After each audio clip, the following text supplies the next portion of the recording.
Welcome to English Baba channel. Class 12 Hindi का एक chapter है सीरीज के फूल। आज हम करेंगे इसके क्वेश्चन आंसर, तो जल्दी से वीडियो को लाइक कर दो। आई होप चिल्ड्रन आपने वीडियो को लाइक कर दिया है और अभी तक चैनल को सब्सक्राइब नहीं किया तो सब्सक्राइब कर दो सो दैट आपको हमारे सारे अपडेट्स मिलते रहें। क्वेश्चन नंबर 1 देखिए, लेखक ने सीरीज के फूल को कालजयी अवधूत, अवधूत का मतलब होता है सन्यासी की तरह क्यों कहा है। चिल्ड्रन सबसे पहले जो सच्चे सन्यासी होते हैं, यहाँ पे मैं एक शब्द यूज कर रहा हूं सच्चे, पाखंडी नहीं। जैसे इन दिनों महाकुंभ में एक आईआईटीएन बाबा बहुत फेमस चल रहे हैं जिनका करोड़ों का पैकेज था, अमेरिका में जॉब भी करते थे लेकिन सब कुछ छोड़ दिया स्पिरिचुअलिटी के लिए, ईश्वर के लिए। तो जो सच्चा सन्यासी होता है प्रेमानंद महाराज की तरह, वो पैसों के पीछे नहीं भागता, सांसारिक चीजों के पीछे नहीं भागता, गर्मी सर्दी बरसात में वो एक जैसा बना रहता है। ऐसे ही लेखक कहते हैं जो शिरीष का फूल है वो इतनी ज्यादा गर्मी पड़ने पर, जब लू चलती है, गर्म हवाएं चलती हैं, जहां दूसरे जो फूल होते हैं वो मुरझाकर गिर जाते हैं, लेकिन इतनी गर्मी में, इतनी तपन में भी असली सन्यासी की तरह, यानी कि एक अवधूत की तरह वो खिला हुआ रहता है। तो आंसर कैसे लिखोगे?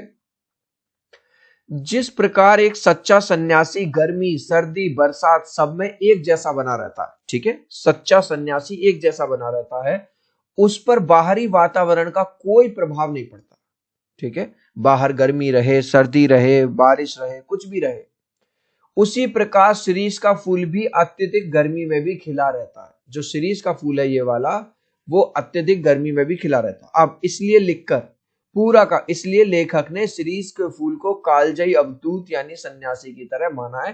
पूरी ये वाली बात आप क्वेश्चन में से लिख देंगे जो मैंने अंडरलाइन की है।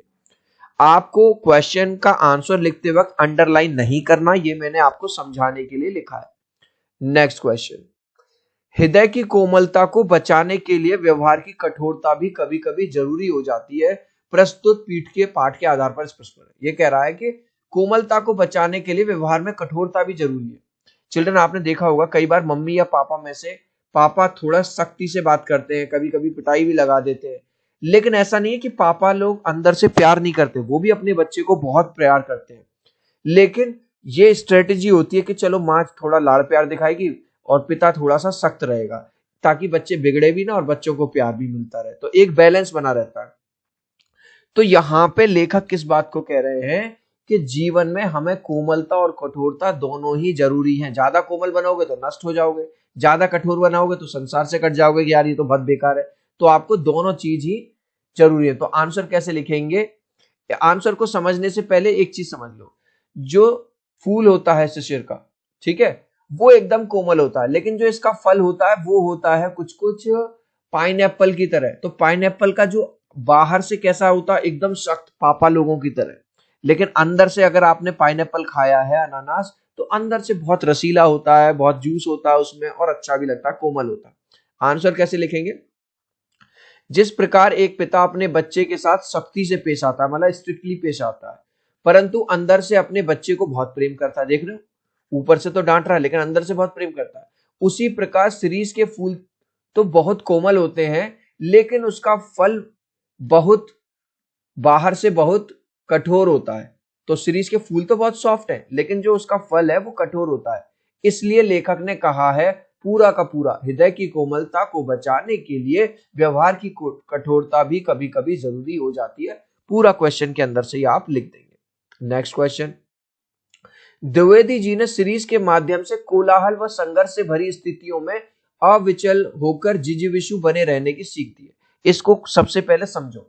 चिल्ड्रन आपने देखा होगा जब बहुत ज्यादा गर्मी आ जाती है तो हमको परेशानी होने लगती है। जैसे यहाँ पे ये जो लड़कियां हैं इन्होंने स्टॉल लिया हुआ है, कुछ अम्ब्रेला लेके निकलते हैं, लेकिन सीरीज का फल ऐसी प्रतिकूल परिस्थितियों में भी खिला रहता है। कई बार आप ऐसी न्यूज सुनते हो कोटा से कि बच्चे का सिलेक्शन नहीं हो पाया, उसने गलत स्टेप उठा लिया है ना, कुछ कर लिया अपने साथ।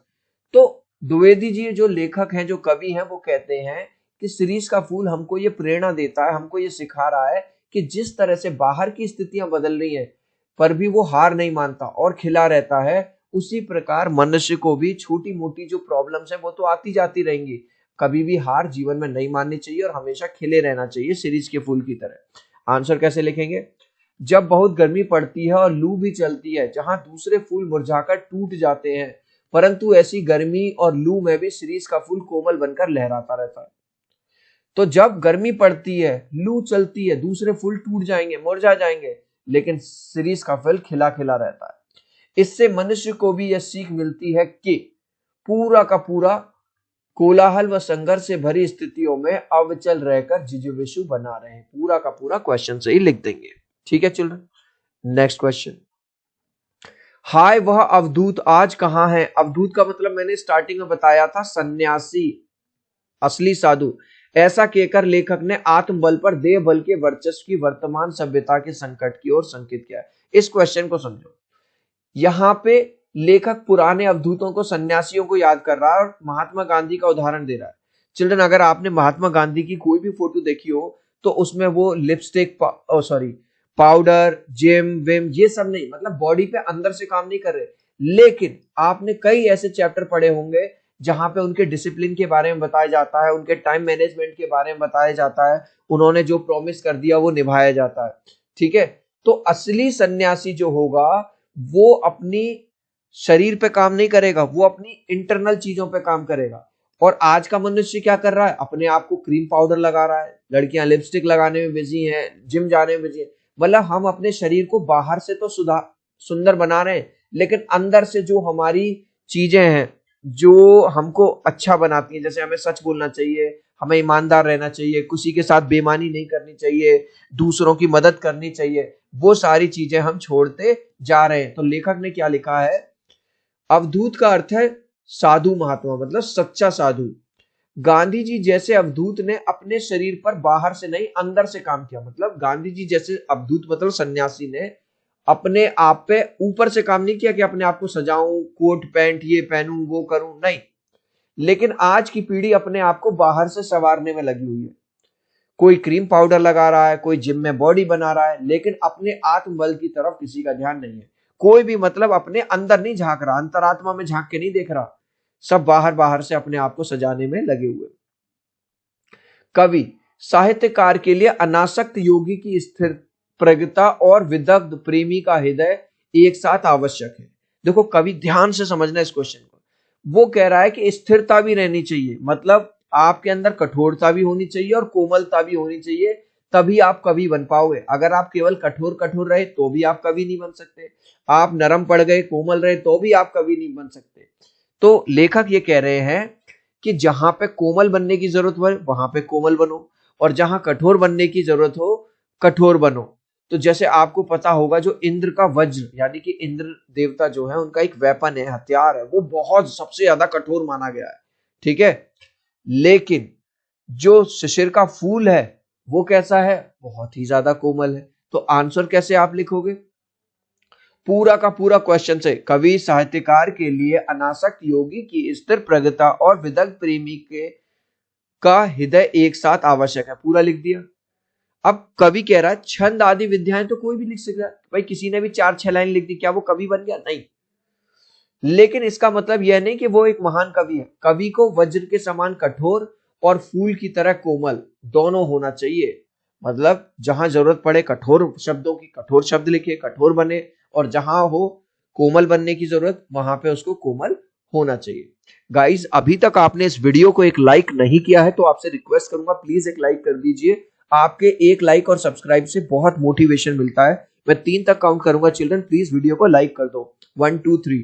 आई होप चिल्ड्रन आपने वीडियो को लाइक कर दिया है, चैनल को सब्सक्राइब कर दिया। Thank you guys. Next question देखिए।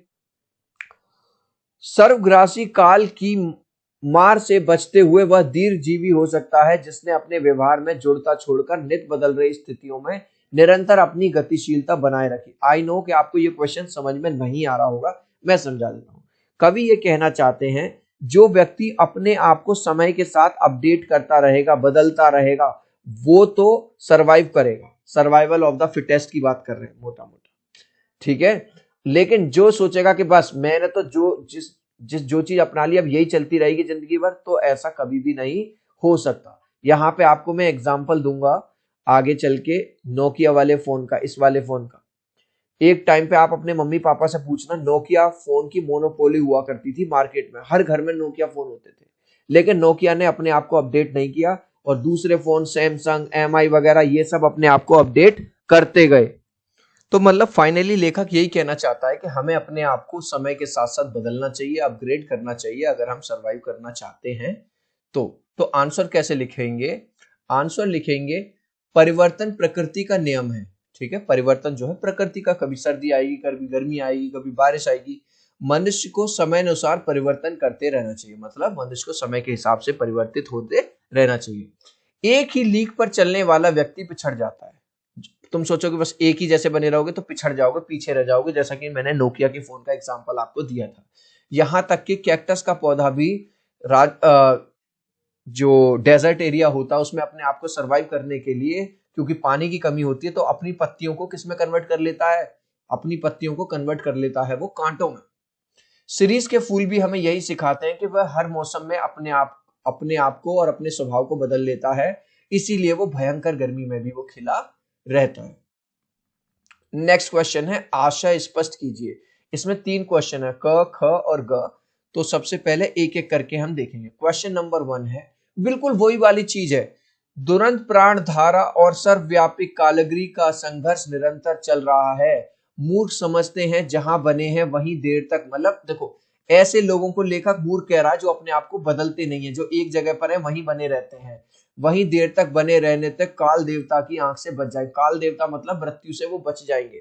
तो लेखक बार बार बस यही बात कह रहा है कि अपने आप को अपग्रेड करो, ठीक है, समय के हिसाब से बदलते रहो, तभी जाके आप सरवाइव कर सकते हो। तो आंसर लिखेंगे, आशा है प्रस्तुत पंक्तियों में कवि कहना चाहता है कि समय के साथ साथ अपने को बदलना बहुत ही आवश्यक है।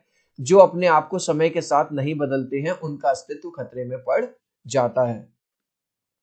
नेक्स्ट क्वेश्चन, जो कवि अनासक्त नहीं रह सका, जो फक्कड़ नहीं बन सका, जो किए कराए का लेखा जोखा मिलाने में उलझ गया, वह भी क्या कवि है?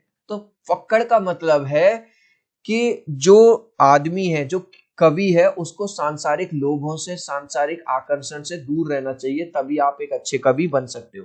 तो इसका आंसर है, लेखक कहते हैं जिसे कवि बनना है उसे फक्कड़ होना चाहिए। फक्कड़ अर्थात उसे सांसारिक आकर्षणों से दूर हो जाना चाहिए। नेक्स्ट, फूल हो या पेड़, वह अपने आप में समाप्त नहीं है, वह किसी अन्य वस्तु को दिखाने के लिए उठी हुई उंगली व इशारा है।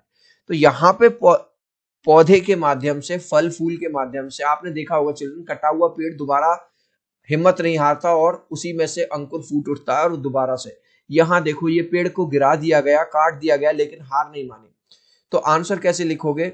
लेखक का यह कहना है कि फल, वृक्ष और फूल सिर्फ खत्म नहीं होते, बल्कि वे हम सभी को संकेत देते हैं कि जीवन में अभी बहुत कुछ बाकी है। जब आपके साथ कुछ गलत हो, जब आप फेल हो जाएं, जब कुछ भी रॉन्ग हो, तो याद रखना कि अभी जीवन का अंत नहीं है। हर अंत के बाद जीवन की एक नई शुरुआत होती है, जैसे यहाँ पे कवि ने हमें बताया। नेक्स्ट क्वेश्चन, शिरीष के पुष्प को शीत पुष्प भी कहा जाता है, क्यों?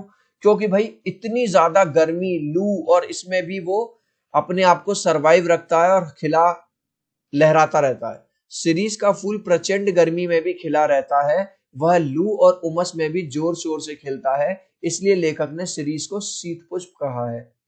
इस लास्ट क्वेश्चन का आंसर आप मुझको दोगे कमेंट सेक्शन में। डैश का फूल अत्यंत गर्मी में खिला रहता है, शिरीष का फूल, रोज या लोटस? आप चाहो तो अपने आंसर में कमेंट में ए, बी या सी लिख देना, मैं समझ जाऊंगा। आई होप मेरा ये वीडियो आपको बहुत अच्छा लगा होगा। प्लीज वीडियो को लाइक कर देना, चैनल को सब्सक्राइब कर देना। अब हम मिलते हैं अगले वीडियो में। Bye bye.